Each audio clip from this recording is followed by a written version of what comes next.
Good morning students of standard 10। आज हम लोग नए टॉपिक पर चलेंगे। इलेक्ट्रिक करंट के बाद आज का टॉपिक है इलेक्ट्रोमैग्नेटिज्म यानी विद्युत चुंबकत्व। Today what we will see that how magnetic field is created due to electric current, यानी इलेक्ट्रिक करंट के कारण किस तरह मैग्नेटिक फील्ड लाइंस प्रोड्यूस होता है। हाँ, इसको हम लोग देखेंगे और इस चैप्टर इलेक्ट्रोमैग्नेटिज्म के अंतर्गत। तो इसके लिए जो है 1820 में हैंस ऑरस्टेड ये एक फिजिसिस्ट थे। हैंस HANS ऑरस्टेड इन 1820 ईस्वी में इन्होंने एक सफल प्रयोग किया। इन्होंने क्या किया, एक सर्किट लिया लाइक दिस। ये मान लीजिए ये रेस्टेड है, इसमें एक सेल लगा दिए, एमीटर भी आप लगा सकते हैं, और यहाँ पर से एक वायर इस तरह आप लगा के आप इस तरह एक इसमें आप प्लग भी लगा दीजिए, कहीं भी यहीं लगा दीजिए, ये प्लग दे दीजिए।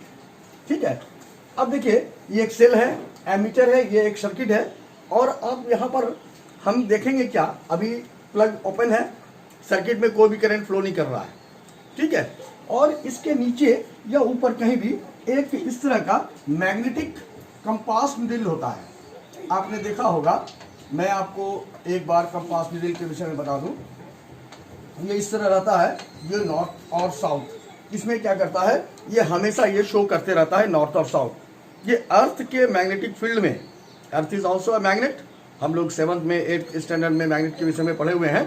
तो अर्थ जो है मैग्नेट है, अगर कोई आसपास अगर कोई मैग्नेटिक फील्ड नहीं है तो अर्थ के नॉर्थ साउथ डायरेक्शन में, ये ज्योग्राफिकल साउथ ज्योग्राफिकल नॉर्थ के डायरेक्शन में मैग्नेटिक जो निडल है, ये क्या है, एक छोटा एक पीस ऑफ मैग्नेट है ये, जो कि मैग्नेटिक फील्ड के कारण ये जो है रिपेल होता है या फिर अट्रैक्ट होता है। क्योंकि हम लोग जानते हैं same pole repel each other and opposite pole attract each other.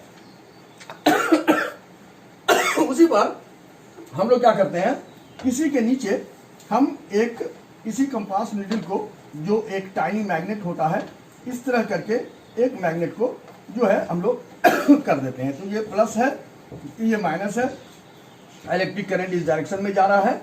और अभी हम क्या देख रहे हैं कि ये स्विच ओपन है, यानी इस सर्किट से कोई भी करंट फ्लो नहीं कर रहा है। लेकिन और उस स्थिति में ये क्या है, आप देख लीजिए कि नॉर्थ और साउथ डायरेक्शन में मैग्नेटिक नीडल जो है लाई कर रहा है।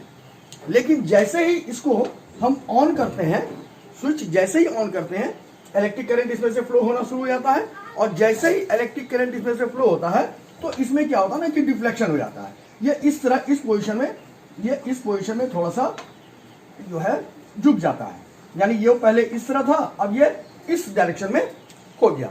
इसका मतलब क्या है, जैसे ही फिर यहाँ पर सर्किट को ओपन करते हैं, स्विच को ऑफ करते हैं, एकदम फिर से ये अपने ओरिजिनल पोजीशन में आ जाता है। फिर स्विच ऑन करते हैं, फिर इसमें डिफ्लेक्शन होता है। तो इसका मतलब क्या हुआ कि जब इस सर्किट से होकर इलेक्ट्रिक करंट प्रोड्यूस करता है तो ये कंपास नीडल में डिफ्लेक्शन होता है। तो कंपास नीडल में डिफ्लेक्शन तभी हो सकता है जब इसके आसपास कोई मैग्नेटिक फील्ड लाइंस हो। करेक्ट। तो इससे यह साबित होता है कि जब जब हम किसी सर्किट से इलेक्ट्रिक करंट हम प्रोड्यूस करते हैं तो मैग्नेटिक फील्ड लाइंस क्रिएट होता है।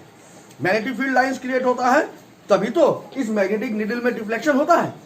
और जैसे ही इसको स्विच ऑफ करते हैं, यानी करंट इसमें से नहीं होता है, इसका मतलब क्या है कि करंट जैसे ही सर्किट से फ्लो नहीं होता है, मैग्नेटिक फील्ड लाइंस जो है इसमें से प्रोड्यूस नहीं हो रहा है, और फिर ये अपने ओरिजिनल पोजीशन में आ जाता है।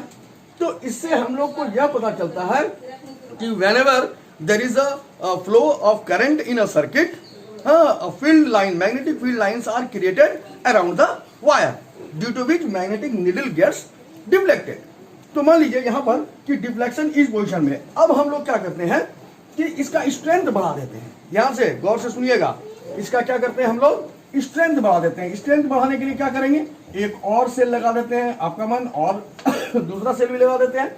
तो जैसे ही इसका हम स्ट्रेंथ बढ़ा देते हैं, फिर से सर्किट को ऑन करते हैं, तो देखते हैं ये अगर थोड़ा सा डिफ्लेक्ट हुआ, इस बार क्या होता है, ये ज्यादा डिफ्लेक्ट होता है। इसका मतलब क्या हुआ कि इलेक्ट्रिक करंट का स्ट्रेंथ जैसे ही हम बढ़ाए तो इसमें डिफ्लेक्शन ज्यादा हुआ। इसमें डिफ्लेक्शन ज्यादा होने का मतलब क्या है कि इलेक्ट्रिक करंट का मैग्नीट्यूड बढ़ाने से मैग्नेटिक फील्ड लाइंस का भी स्ट्रेंथ बढ़ गया, तभी तो डिफ्लेक्शन ज्यादा हुआ। अगर करंट को कम कर देंगे डिफ्लेक्शन भी कम होगा। अब हम लोग क्या करते हैं, इसी सर्किट को हम लोग, ये जो टर्मिनल है इसको हम लोग क्या करते हैं, पोल को चेंज कर देते हैं। ठीक है, अब हम लोग क्या करते हैं, इसी चीज को, पोल को सिर्फ हम लोग चेंज करते हैं। ठीक है,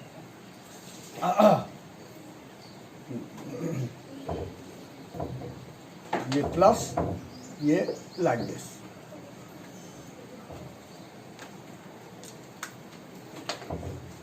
ठीक है, तो अब क्या हो गया, करंट जो है उल्टे डायरेक्शन में फ्लो करना शुरू हो गया।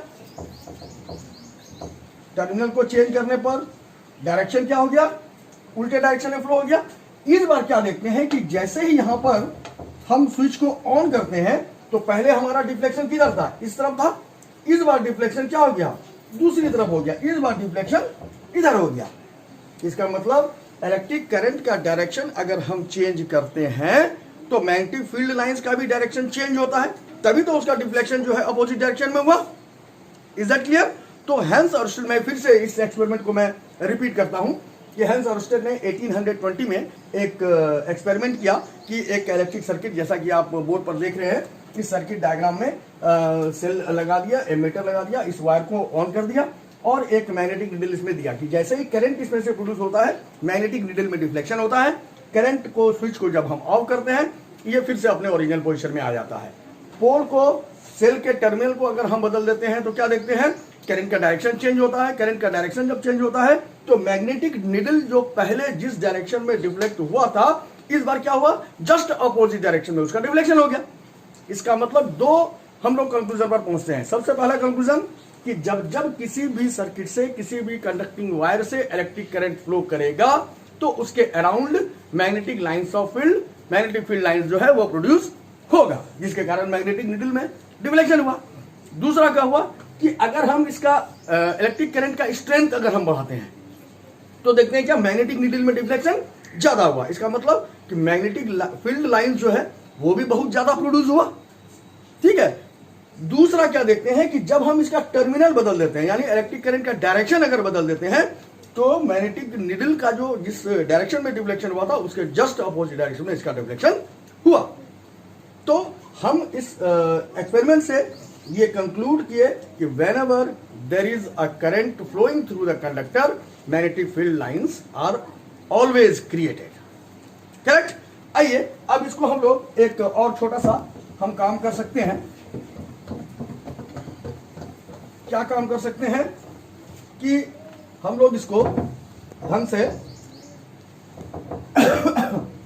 एक प्लेन शीट ऑफ पेपर लेते हैं। अब देखिए, इसी चीज को हम लोग क्या करते हैं कि एक प्लेन शीट ऑफ पेपर लेते हैं लाइक दिस।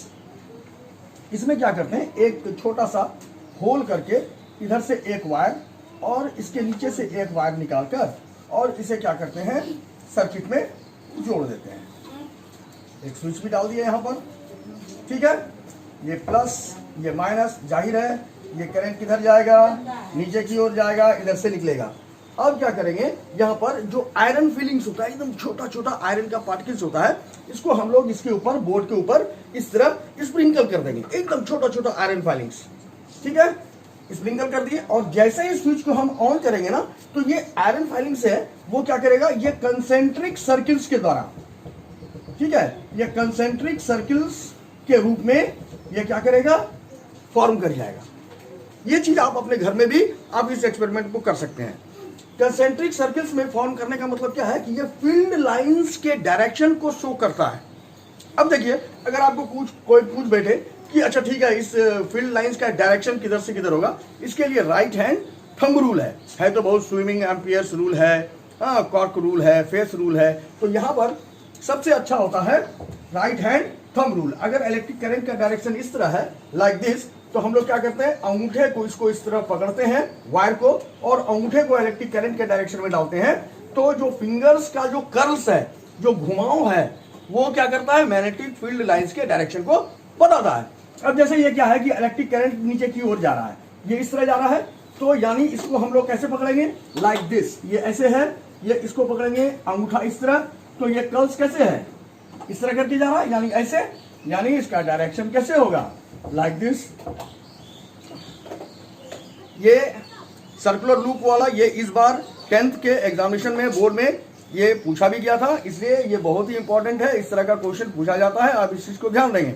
तो यहाँ पर क्या हो गया, जैसे स्विच ऑन किए आयरन फिलिंग्स जो है वो कंसेंट्रिक सर्किल्स में ये फॉर्म कर गया, और राइट हैंड थंब रूल के द्वारा हम क्या करेंगे, फील्ड लाइंस के डायरेक्शन को हम इस तरह कर सकते हैं। अगर मान लीजिए इसका डायरेक्शन, अगर इसी को पोल को अगर हम चेंज कर दें, अगर ये डायरेक्शन को अगर हम चेंज कर दें, तो ये हो गया निगेटिव और ये हो गया पॉजिटिव, तो डायरेक्शन किधर हो जाएगा, ये डायरेक्शन इस तरह शो करेगा, इस डायरेक्शन में आ जाएगा। तो वैसी स्थिति में क्या होगा कि हम लोग क्या करेंगे, इस तरह पकड़ेंगे इसको, ये बाहर की ओर निकला हुआ है, तो ये जो मैग्नेटिक फील्ड का डायरेक्शन है वो क्या होगा, अपोजिट डायरेक्शन में इस तरह करके हो जाएगा। तो जो हैंस और स्टिल ने एक्सपेरिमेंट किया, उसको हम लोगों ने अपने घर में भी ये कार्डबोर्ड, एक व्हाइट शीट ऑफ पेपर के द्वारा और आयरन फिलिंग्स के द्वारा ये एक्सपेरिमेंट किया, जिससे कि मैग्नेटिक फील्ड लाइंस के डायरेक्शन को हम लोग डिटेक्ट कर सकते हैं। Is that clear? अब इसके नेक्स्ट वीडियो में मैं आपको बताऊंगा किस तरह जो है सर्कुलर लूप से किस तरह जो है करंट अगर फ्लो कराते हैं तो किस तरह magnetic lines of force create होता है। दूसरा क्या होता है कि जो मैग्नेटिक स्ट्रेंथ है वो कैसे हम उसको ये कर सकते हैं, सोलेनॉइड के विषय में पढ़ेंगे। That will be given in the next video.